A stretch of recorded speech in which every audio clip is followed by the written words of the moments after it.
Come home early. Our son got injured and is in the hospital. I'm on a business trip. Don't talk nonsense." The voice on the other end of the line was my husband, the father of our dear son. I was hoping to get him to come home because it was an emergency. When Jim realized his father wouldn't be coming, he put on a sad face. But in the next moment, he pointed at the television with a surprised look. "Look, it's Dad. He's home." Turning to the television, I couldn't believe what I was seeing. My name is Donna, 32 years old, living an ordinary life with my husband and son. Mike and I met through work. We were from different companies but often collaborated as business partners.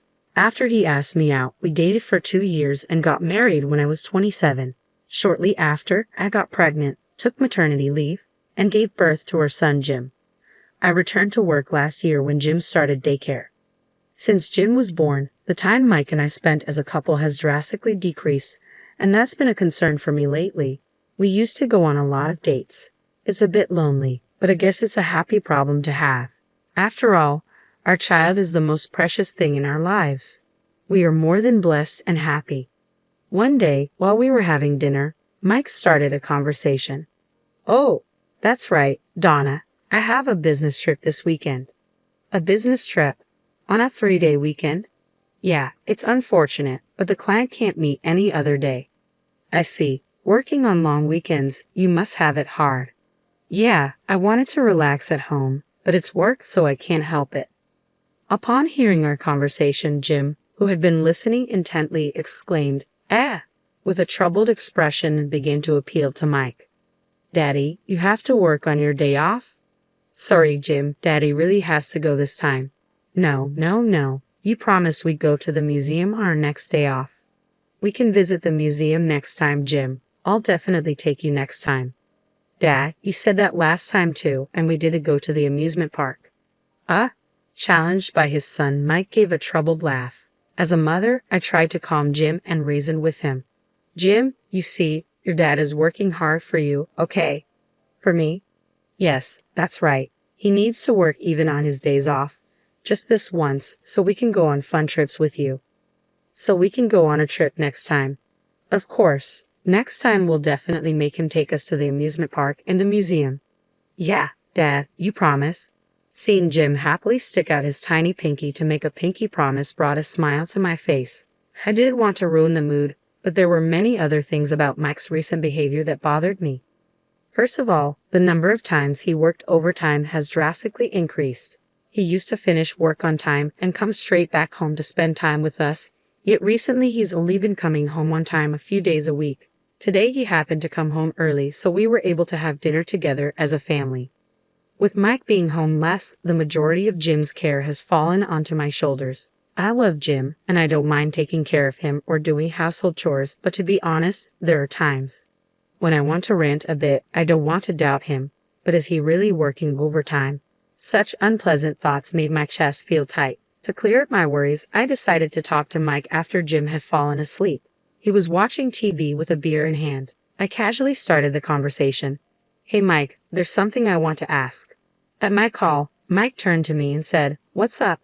It might be terrible to doubt my own husband, but nervously, I asked, "You've been working a lot of overtime lately. Is work really getting that busy?" "Well, yeah, I've been given more responsibilities, "I see, but you've also been going on more business trips, even on weekends and holidays." "There are client schedules to consider, right?" "What's up, Donna? You usually don't ask about this kind of stuff." "Well, we've been spending less time as a family recently, so I was wondering if you could reduce your overtime." At that, my husband sighed, and his tone clearly showed his annoyance. "Donna, didn't you just say it yourself that I'm working hard for Jim's sake?" "Huh? I thought you understood, Donna. I'm doing my best for the family, so why are you being so selfish?" "Selfish? I didn't mean to be. Anyway, please don't interfere with my work. I'm not doing this because I want to." "I understand. I'm sorry." After this conversation, our relationship as a couple took a turn for the worse. In front of Jim, we pretended to be parents who got along well, but when we were alone, our conversations dwindled to a minimum. 2 weeks later, it was the first day of the 3-day weekend, and as planned, my husband left for his business trip. Since our conversation, he had been cold to me, but he acted differently that day. As he put on his shoes at the entrance, he looked apologetic and said, "I'm sorry, Donna. I know it's a holiday. It can't be helped. It's work. Yeah, but it feels wrong to leave Jim with you. When I get back, I'll help out. Don't worry about Jim. Thank you. All right, well, I'm heading out now. Okay. Have a safe trip. As my husband left the house with a wide smile, I couldn't shake the feeling that something was amiss. I forced myself to smile back, playing the role of a good wife. The next day, Jim said, I want to go somewhere, so we headed to a nearby shopping mall. We did some shopping and decided to have lunch. Just after leaving the restaurant and heading to the parking lot, a group of elementary school students on bikes crashed into me and Jim at full speed. We both ended up falling to the ground. I twisted my ankle, but my son Jim was having trouble getting up. Jim, are you okay? I rushed over and called out to him. Jim started crying out loud, Mommy, it hurts. Where does it hurt? Can you stand? My foot hurts. I can't stand up. Oh no, it's swelling up terribly. The way he fell must have been bad. His ankle was visibly swollen. From the looks of it, it was probably broken. I gently helped him sit up and rubbed his back. The elementary school kids who bumped into us looked stunned and dazed at the scene. For the time being, I took their parents' numbers and sent them home. I carried my son to the car and rushed to the nearest general hospital. Even while we were waiting for our turn at the hospital, Jim was continuously crying, probably due to the pain. It's okay, Jim. Mommy's here. Even though I said so, Jim had never experienced a major illness or injury before. Even adults suffer badly from a twisted ankle, so it must be even worse for Jim. With sobbing mixed into his continuous crying, all I could do was keep comforting him. An hour later, we were finally called in for a checkup. The X-ray results confirmed that Jim's ankle was indeed broken. However, thanks to the cast, his expression seemed somewhat relieved. Now, what to do next? Mike is on a business trip and my parents live far away, so I can't rely on them. I still have to go to work, but I can't leave my son home alone with a broken ankle. I contacted my workplace and arranged to work from home for a while. For now, I should call Mike. Mike, who answered the phone after a few rings, sounded annoyed as if the call was an interruption and bluntly asked, What do you want? Even though I was irritated by Mike's attitude, I explained the situation. We were hit by a bicycle in the parking lot at the shopping mall. Jim broke his ankle. We got it casted, so he seems a bit relieved now. Mike responded. And? What do you mean, and? Don't you have anything else to say? Aren't you worried? It's just a broken bone, right? He'll be fine if he rests. But you don't have to say it like that. I'm busy. Don't call me over the smallest thing. Thinking about Jim, I knew I was asking a lot, but I pleaded with Mike anyway.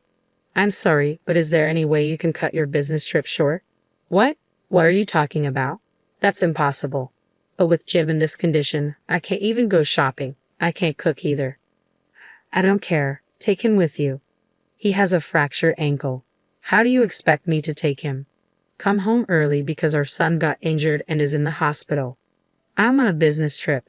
Don't talk nonsense. He snapped and hung up on me. The tone of the disconnected call echoed in my ears, and a feeling of emptiness overwhelmed me more than anger or sadness. Is your business trip that important? We're having an emergency, and yet he talks to me like that. Now I can't even do my house chores. I decided to ask for help from my mother-in-law, who lives 30 minutes away by car. When I called her, she said, I'll be right there. In the meantime, I waited with Jim, watching TV. While we waited for my mother-in-law, I told Jim that his dad couldn't come home. Jim, Daddy can't come home because he's busy at work. I want to see Daddy, Jim said. Does Daddy really have to work? Remember what I told you before, Daddy is working hard for us. Suddenly, Jim cut me off, pointed at the TV screen, and said, Mom, Daddy's not at work. What? What are you talking about? Look, Daddy's right there. What are you saying, Jim? Look, Mom, it's Daddy. Jim's face suddenly lit up with joy. Looking where Jim was pointing, I saw it too. On the screen was undoubtedly Mike, but he wasn't alone. Next to him was a young woman, and they were being interviewed at a tourist spot on live television. This can't be happening. Why is Mike there? Didn't he leave for his business trip just yesterday? My supposedly away for business husband was on the screen, smiling with a woman, arm in arm, looking just like a couple. At that moment, an indescribable emotion began to bubble up within me. This is cheating.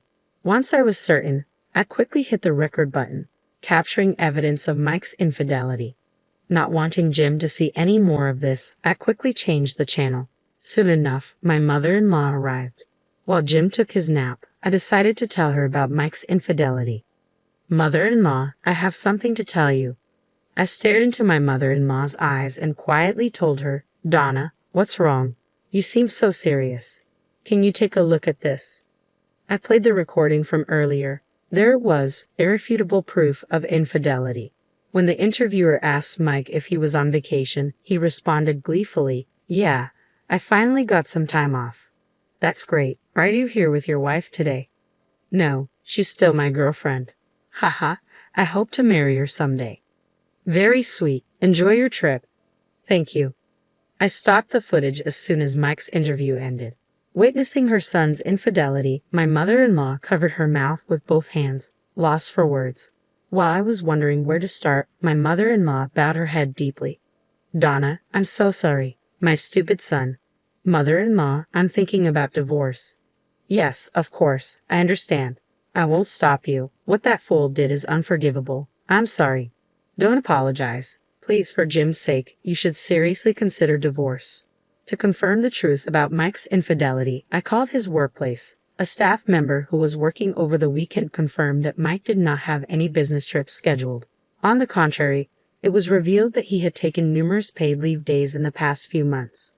When I checked my calendar, the dates he had taken off were the same days he told me he was staying overnight at his office because of work. He was probably spending all those leaves going on all-day dates with his mistress. As more and more of Mike's misdeeds came to light, a simmering rage began to rise within me.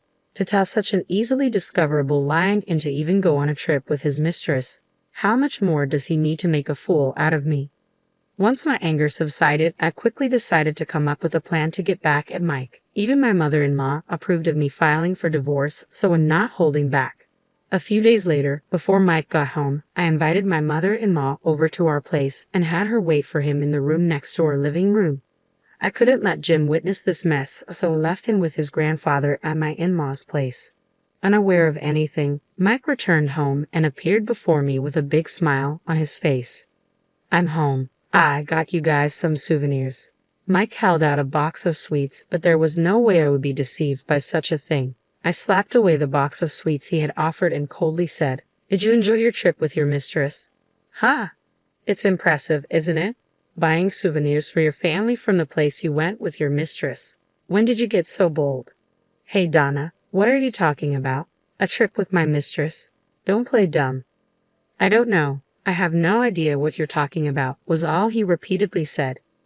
Suddenly, my mother-in-law appeared from the room next door, unable to bear it any longer. Even before I gave her the cue to come out, she briskly approached Mike and slapped him across the face. To the stunned Mike, she spat out angrily, "What do you mean, business trip, you fool?" "What? Mom, what's going on?"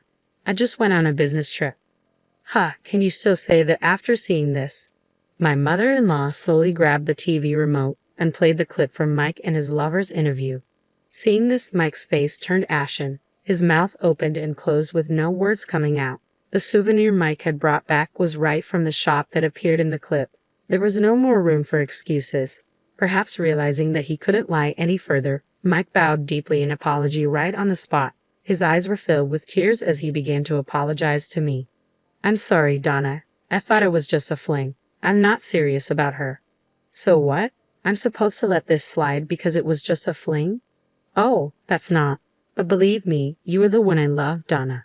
Even after being confronted with all the evidence, he was still trying to deceive me with his shallow words like, "I love you." I was thoroughly disgusted by him. I slammed the divorce papers in front of him. "I love you.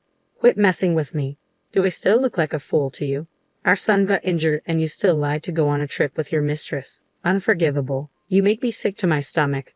"Donna, please just calm down." "Shut up. I have no trust in you anymore. I can't continue living with a deadbeat like you. You are nothing but a waste of my time and energy. Sign those papers right now and get out of our lives, you jerk." Finally realizing the gravity of the situation, Mike burst into tears. He repeatedly apologized, but I ignored him. In the end, under pressure from his mother, Mike reluctantly signed the divorce papers. Subsequently, we divorced. Of course, I gained custody of our son Jim. I claimed compensation from Mike and his mistress and returned to my parents' home. Mike was disowned by his parents, and from what I've heard, he was never allowed to set foot in his parents' home again. Since Mike initiated the affair, when his mistress was asked to pay compensation, she exploded in anger and exposed the relationship to everyone at their workplace. As a result, Mike was demoted to a dead-end department, and the woman, who had been a temporary employee, was let go and dismissed from the company. Mike's salary dropped significantly, and now he seems to be just getting by. He probably won't have the luxury to entertain women in the future. As for me, I am living a peaceful life with Jim at my parents' home. I haven't explained the reason for parting with Jim's father to him yet, but I know that one day I will have to talk about it. Until then, I want to cherish my time with Jim.